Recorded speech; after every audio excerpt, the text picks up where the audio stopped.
रोहित पवारांच्याकडून निरोप मिळाला की त्यांच्या काही रस्त्यांची मंजुरीचे प्रश्न होते.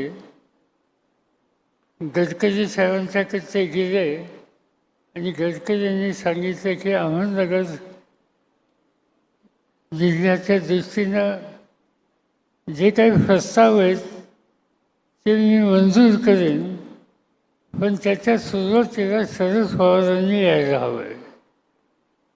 आणि त्यामुळे साहजिकच मला येणं भाग पडलं. चांगली गोष्ट. यापूर्वीसुद्धा सोलापूरला असाच एका सोहळ्यामध्ये मला जावं लागलं, पुण्यामध्ये एका सोहळ्यामध्ये जावं लागलं. पण आनंद एका गोष्टीचा आहे की समारंभ होतात आणि समारंभाहून कोणशीला बसून गेल्याच्या नंतर वर्षानुवर्ष त्याचं काय झालं याचा पत्ता लागत नाही. पण गडकरींच्या कार्यक्रमाला जायचं म्हणल्याच्या नंतर शक्यतो 2-4 दिवसात काहीतरी बदल दिसतोय ही स्थिती पाहायला मिळते. आणि या ठिकाणी ती स्थिती बघायला मिळेल या आनंदानंच मी आज खरं म्हणण्याचं या ठिकाणी उपस्थित आहे. आज रस्ते ही बाब दिसायला साधी आहे, पण जगातल्या कुठल्याही देशाचं अर्थकारण सुधारायचं असेल तर प्रभावी दळणवळणाची साधनं ही अत्यंत महत्त्वाची असतात.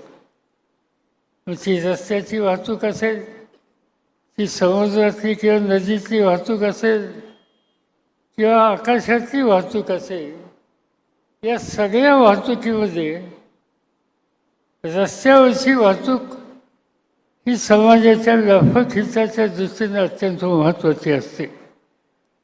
आणि आज त्याला एक गती देण्याच्या संबंधीचं काम हे श्री गडकरी यांनी आपल्या हातामध्ये हे काम घेतल्याच्या नंतर केलं. मला आठवतं आहे की गडकरींनी ही जबाबदारी घेण्याच्या पूर्वी या देशामध्ये जवळपास 5,000 किलोमीटरचं काम झालेलं होतं. आणि गडकरींच्याकडे ही जबाबदारी आल्याच्या नंतर तोच आकडा 5,000 किलोमीटरहून 12,000 किलोमीटरच्या पुढे गेला. आणि एक गोष्ट मला या ठिकाणी सांगायला पाहिजे की देशाच्या कोणत्याही राज्यामध्ये गेल्याच्या नंतर त्या ठिकाणचे रस्ते उत्तम जे बघायला मिळतात आणि तिथले आमचे संसदेचे सभासद असोत, तिथले मंत्री असोत आणि तिथले अधिकारी असोत, त्यांच्याशी हा विषय काढल्याच्या नंतर ते सांगतात की गडकरी साहेबची कृपा आहे. आणि त्यामुळे साहजिकच लोकप्रतिनिधी सत्तेचा अधिकार हातामध्ये आल्याच्या नंतर त्या सत्तेचा विनियोग एकंदर देशाच्या उभारणीच्यासाठी कसा करू शकतो याचं एक उत्तम उदाहरण हे गडकरींनी त्या ठिकाणी दाखवलं आहे. आणि हे करत असताना आणखी एक गोष्ट की ज्याचा उल्लेख या ठिकाणी आमचे सहकारी लोखंडे यांनी केला की पार्लमेंटमध्ये मी बघतो की गडकरी त्यांच्याकडे येणारा कोणताही लोकप्रतिनिधी तो कोणत्या राजकीय पक्षाचा आहे हे कधी पाहत नाही. त्याच्या विकासाच्या कामाच्या संबंधीची मागणी पाहतात आणि त्याच्यामध्ये लक्ष करतात. या प्रकारचा व्यापक दृष्टिकोन हा त्यांनी स्वीकारला आहे. याचा परिणाम या देशाच्या अर्थकारणाच्या सुधारणेच्यासाठी निश्चित होते याची मला स्वतःला खात्री आहे. गडकरी साहेबांचा रस्ता ज्यावेळेस 2095ला मंत्री असताना देशामध्ये पहिला रोड झाला मुंबई पुणे एक्सप्रेस, आणि रोडकरी म्हणून त्यावेळेस केंद्रामध्ये त्यांना पंतप्रधान सडक योजनेचे जनक झाले. आणि महाराष्ट्रामध्ये नव्हे पूर्ण देशामध्ये रस्त्याचं जाळं निर्माण करण्याचं काम राज्याचे नेते आणि देशाचे सुपुत्र आहेत आपल्या राज्याचे, त्यांनी देशामध्ये रोड कसा करतात, कर्नाटकचा खासदार असू द्या, केरळचा खासदार असू द्या, महाराष्ट्राचा कोणत्याही राज्याचा खासदार असू, गडकरी साहेबांचं नाव आदराने घेतलं जातं. सर्वांचं काम करणारा खासदार मंत्री असं देशामध्ये नाव लौकिक असणारे आमच्या राज्याचे सुपुत्र आणि आमचे नेते गडकरी साहेब. गडकरी साहेब हे केंद्रातले अतिशय कर्तबगार मंत्री म्हणून काम करतायत. आज या केंद्रामध्ये मी कोणावर टीका करण्यासाठी सांगत नाही, जर या केंद्रामध्ये एखाद्या खात्याचं जर काम दिसत असेल, उठावदार दिसत असेल, तर मला वाटतं गडकरी साहेबांचं दिसतंय. अतिशय मुक्तपणानं मनाला जे असेल ते बोलणारं असं हे व्यक्तिमत्व आहे.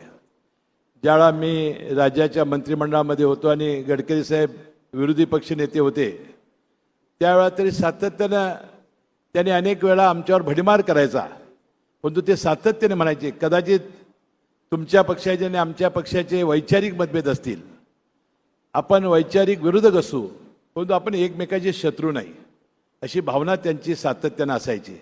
आणि आम्ही सर्वजण त्यांना मुक्त विद्यापीठ असं नाव देत होतो. आता आपण बघत असाल, भाषण करत असताना कधी साहेब हातचा राखून काय ठेवत नाहीत. आता ते म्हणतील की हजारो कोटीच्या कार्यक्रमाच्या खाली ते कार्यक्रमच घेत नाहीत. आमचे तर डोळेच पांढरे होत आहेत, हे 1000 कोटी आणतायत कुठनं? ते म्हणतायत मला वित्तमंत्र्याकडे जायची गरज नाही, मीच स्वतः त्याचा DPR बनवतो, मीच निधीची तरतूद करतो आणि हजारो कोटींची कामं ते मार्गी लावण्यामध्ये ते यश मिळवत आहेत.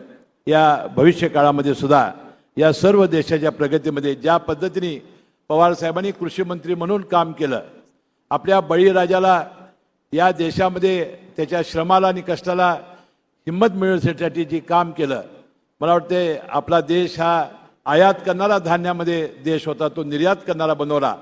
विशेषतः ऊस उत्पादक शेतकऱ्यांसाठी FRPचा कायदा करून ज्या पद्धतीनं पवारसाहेबांनी काम केलं, त्याच पद्धतीनं या केंद्र सरकारमध्ये गडकरी साहेब काम करतायत. येणाऱ्या प्रत्येक माणसाचं काम करणं, त्याला ताकद देणं, त्याला हिंमत देण्याचं काम करतायत. त्यांचं मी मनपूर्वक अभिनंदन करतो. आपल्या देशामध्ये भारतरत्न अटल बिहारी वाजपेयी असं एक नेतृत्व होतं की ज्यांनी सर्व पक्षाचं नेतृत्व करत होते, सर्व जाती धर्माचं नेतृत्व करत होते. आणि भारतरत्न अटल बिहारी वाजपेयी नंतर आज या देशामध्ये माननीय नितीन गडकरी हे एकमेव असं नेतृत्व आहे जे सर्व पक्षाचं, सर्व जाती धर्माचं नेतृत्व जर कोण करत असेल ते फक्त आणि फक्त माननीय नितीन गडकरी साहेब आहेत. या गोष्टीचा आम्हा सर्वांना अभिमान आहे की काही जरी झालं की गडकरी साहेबांसारखा नेता नाहीयेत, हेही आता विरोधी पक्षाचे लोक मान्य करतात. आजवर महाराष्ट्रातील नेत्यांनी दिल्लीमध्ये स्वतःच्या कामाचा ठसा उमटण्याचं काम आदरणीय शरदचंद्रजी पवार साहेब असतील, आदरणीय विलासरावजी देशमुख साहेब असतील, आदरणीय आपले लोकनेते गोपीनाथराव मुंडे साहेब असतील, यांच्यासह या सर्व नेत्यांनी महाराष्ट्रामधून देशामध्ये त्यांनी नाव त्या ठिकाणी कमवलं. पण आदरणीय गडकरी साहेबांनी या देशामध्ये एक वेगळी क्रांती निर्माण करण्याचं काम आपल्या गडकरी साहेबांनी त्या ठिकाणी केलं. आणि म्हणूनच गडकरी साहेबाला या महाराष्ट्राचा आणि देशाचा विकास पुरुष म्हणून त्या ठिकाणी संबोधलं जातं. मित्रांनो, महाराष्ट्राचा मंत्री म्हणून मी तुम्हाला सांगू इच्छितो की सार्वजनिक बांधकाम खात्याचा मंत्री म्हणून मी राज्यमंत्री म्हणून त्या ठिकाणी काम करतोय. ज्या ज्या ठिकाणी मी जातो त्या त्या ठिकाणी गडकरी साहेबांचं नाव त्या ठिकाणी घेतलं जातं. ज्यावेळेस साहेब महाराष्ट्रात मंत्री होते त्यावेळेस पहिल्यांदा उड्डाण पुलाची संकल्पना गडकरी साहेबांनी त्या ठिकाणी आणली आणि जवळजवळ 55 उड्डाण पूल आपल्या महाराष्ट्रामध्ये त्यांनी करण्याचं काम त्या ठिकाणी केलं. काल परवाचा पंढरपूरचा कार्यक्रम एक ऐतिहासिक कार्यक्रम झाला. सर्व महाराष्ट्रातील वारकरी गडकरी साहेबांचे ऋण त्या ठिकाणी व्यक्त करतायत की आपली परंपरा पंढरपूरला जाण्याची, पायी जाण्याची आहे. पण गडकरी साहेबांनी ते बघितलं आणि संबंध महाराष्ट्रातले पालखी मार्ग अतिशय चांगला करण्याचं काम आदरणीय गडकरी साहेबांनी त्या ठिकाणी केलेलं आहे.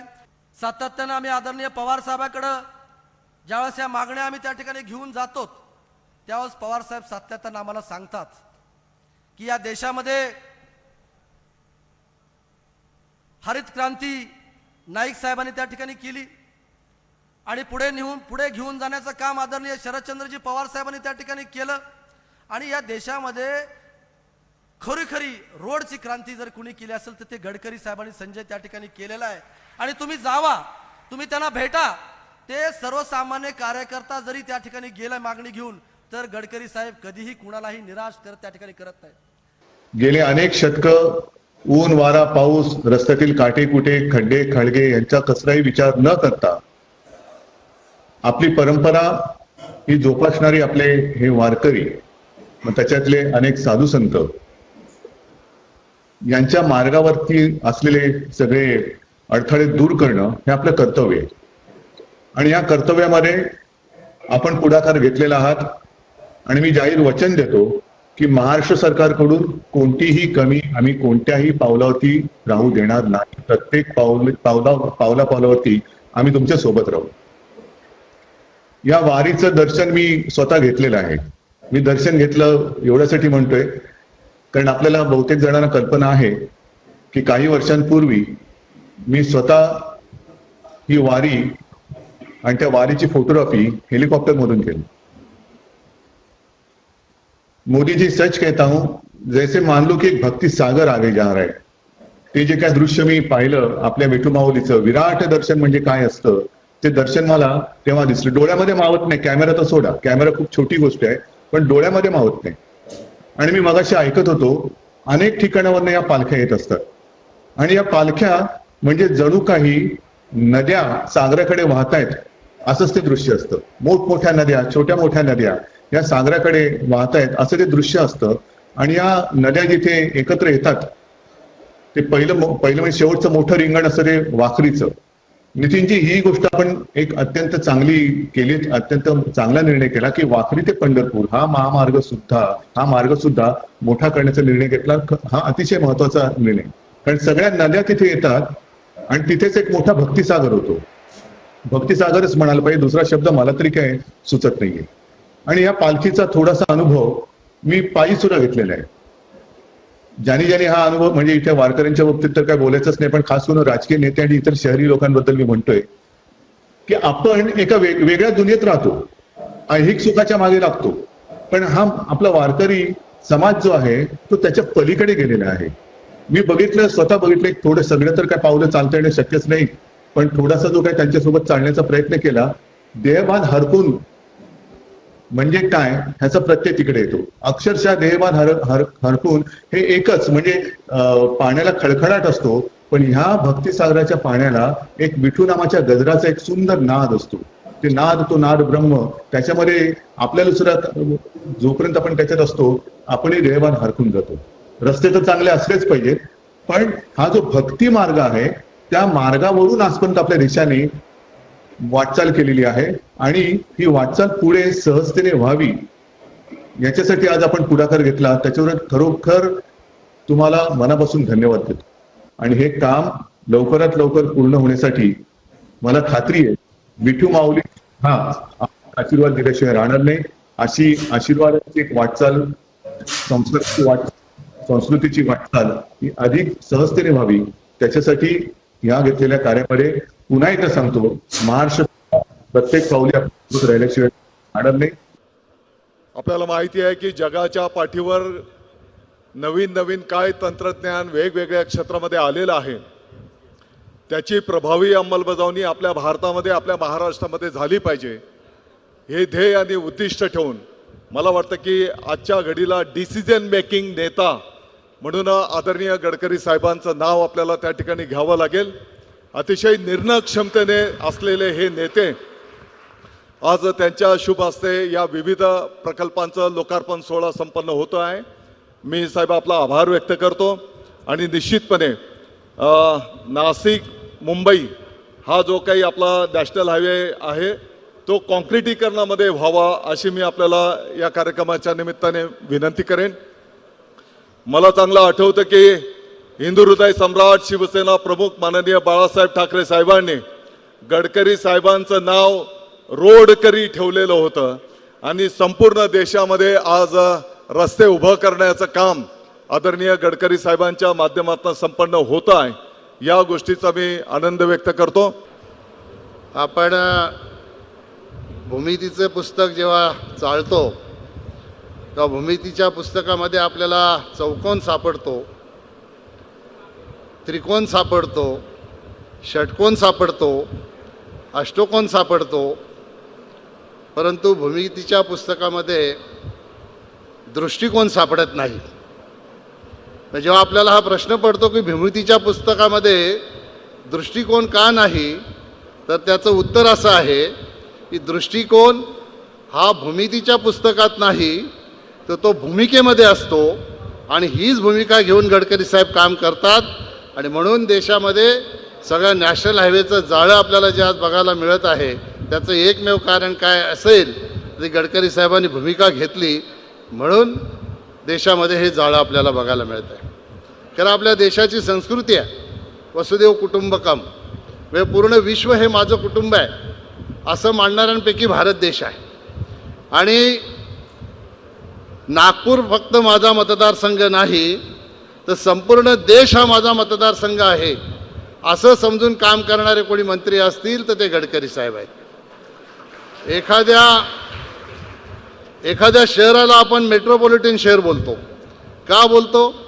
तर देशाच्या कानाकोपऱ्यातनं त्या ठिकाणी प्रत्येक राज्यातला जेव्हा नागरिक येऊन राहतो तेव्हा त्या शहराला आपण मेट्रोपॉलिटन शहर बोलतो.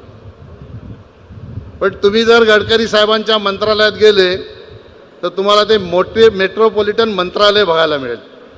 तर एकही पक्षाचा खासदार त्या ठिकाणी नाही असं कधीच तिथं बघायला मिळत नाही. आणि कुठलाही भेदभाव न ठेवता संपूर्ण देश माझा मतदारसंघ आहे असं समजून गडकरी साहेब काम करतात. म्हणून लोकसभेमध्ये जेव्हा ते उत्तर देत असतात किंवा त्यांचं भाषण असते तेव्हा सगळ्याच पक्षाचे खासदार हे त्यांचं कौतुक करत असतात. त्याचं एकमेव कारण ते आहे. मला फार आनंद वाटतो की ज्यांच्याबरोबर विधानमंडळामध्ये काम करण्याची संधी मला मिळाली, ज्यांच्याबद्दल मी एवढंच म्हणेन की कल्पकता आणि धाडस याचं दुसरं नाव नितीन गडकरी आहे.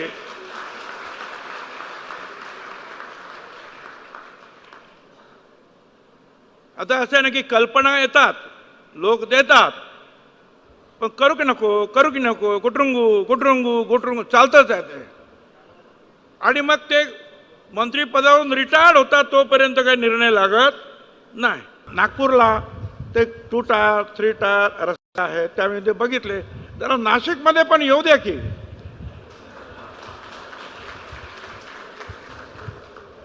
तुमची कल्पना जी आहे त्या कल्पना एवढ्या चांगल्या आहेत, त्या कल्पना नाशिकमध्ये सुद्धा उतरवा माझी खात्री आहे. कारण साहेब जे आहेत नितीनजी हे मला कल्पना आहे, हे नुसते आमची भाषणं ऐकत नाहीत. आमची भाषणं ऐकून त्यातले महत्त्वाच्या ज्या गोष्टी आहेत त्याच्यावर ताबडतोब घोषणा करतात. त्यामुळे आज तुम्हाला मी सांगतो निश्चितपणे या रस्त्यांच्या घोषणा आज नितीनजी गडकरी आपल्यासमोर केल्याशिवाय राहणार नाही. उद्याच्या वर्तमानपत्रामध्ये हीच हेडलाईन आहे की हे रस्ते जे आहे नितीनजी गडकरी यांनी घोषणा केली. मी आवर्जून गडकरी साहेबांचे अमोल कोल्हे आणि माझ्या वतीने मनपूर्वक आभार मानते. अमोलला या कार्यक्रमाला यायचं होतं पण त्यांना कोविड झाल्यामुळे आज ते येऊ शकले नाही. पण गडकरी साहेबांनी माझ्या आणि अमोलच्या लोकसभा मतदारसंघात जी ही भरीव मदत केली आहे त्याबद्दल मी त्यांचे मनपूर्वक आमच्या दोघांच्या वतीने आभार मानते. आणि त्याचबरोबर एक गोष्ट अतिशय प्रांजळपणे सांगू इच्छिते की केंद्र सरकारमध्ये सगळ्यात पॉप्युलर कोणी मंत्री असेल तर ते माननीय नितीनजी आहेत. ते कधीही पक्ष मतदारसंघ ह्याच्यात कधीही विचार करत नाहीत. कुठलाही खासदार आला की हा विरोधातला आहे किंवा आपल्या विचाराच्या पक्षाचा आहे असा दुजाभाव कधी करत नाहीत. त्यांचं फक्त असतं की अजून काय काम सांग, अजून काहीतरी करतो. म्हणजे एक अतिशय त्यांचं भाषणी पार्लमेंटमध्ये जेव्हा आम्ही ऐकतो तेव्हा आवर्जून अतिशय सहकार्याची भूमिका असेल. एखादं काम कमी जास्त झालं तरी ते करतात की हो तो कॉन्ट्रॅक्टर वाईट आहे, त्याला ब्लॅकलिस्ट करून टाकू, त्याचं काम लवकरात लवकर होईल, ह्याच्यासाठी पूर्ण त्यांचं सहकार्य असतं. त्यामुळे आम्ही गमतीने नेहमी म्हणतो की आमच्या मनातला सगळ्यात चांगला मंत्री हा कोण असेल भारतात तर ते नितीन गडकरी आहेत. जरी ते आम्ही वेगळ्या विचाराच्या संघटनेत काम करत असलो तरी त्यांच्याकडून सगळ्यांनाच राजकारणात जे आहेत त्यांना खूप शिकण्यासारखं आहे. आमच्यावर कैलासवासी यशवंतराव चव्हाणांचे संस्कार झाले तसेच महाराष्ट्राचे अतिशय चांगले संस्कार हे त्यांच्यावर झाले आणि एक राजकारणातलं एक बॅलन्स्ड आणि सुसंस्कृत लोकप्रतिनिधी आणि नेता कसा असावा तर तो नितीनजींसारखा असावा हा अनुभव आम्हाला सातत्याने येतो. की केंद्रामध्ये गेल्यानंतर आपलेपणाने कुणाकडे कामाच्या निमित्तानं जावं तर त्या मंत्र्याचं नाव आहे नितीन गडकरी. अशा पद्धतीनं सगळे खासदार सांगतात आणि सगळ्या पक्षाचे सांगतात, भाजपचे सांगतात, शिवसेनेचे सांगतात, इतर राष्ट्रवादी काँग्रेस असेल, इतर वेगवेगळे पक्ष त्या भागातले पण सांगतात. जसं पूर्वीच्या काळामध्ये यशवंतराव चव्हाण साहेबांच्या दिल्लीमध्ये असताना महाराष्ट्राला मोठ्या प्रमाणावर मदत होती, त्याच्यानंतरच्या काळामध्ये पवारसाहेब असताना पवारसाहेबांची मदत मोठ्या प्रमाणावर होत होते, तशा पद्धतीनं आताच्या काळामध्ये गडकरी साहेबांची मदत आपल्या महाराष्ट्राला अतिशय चांगल्या प्रकारची होती आहे. त्याचा मनापासूनचं समाधान माझ्यासारख्याला आहे.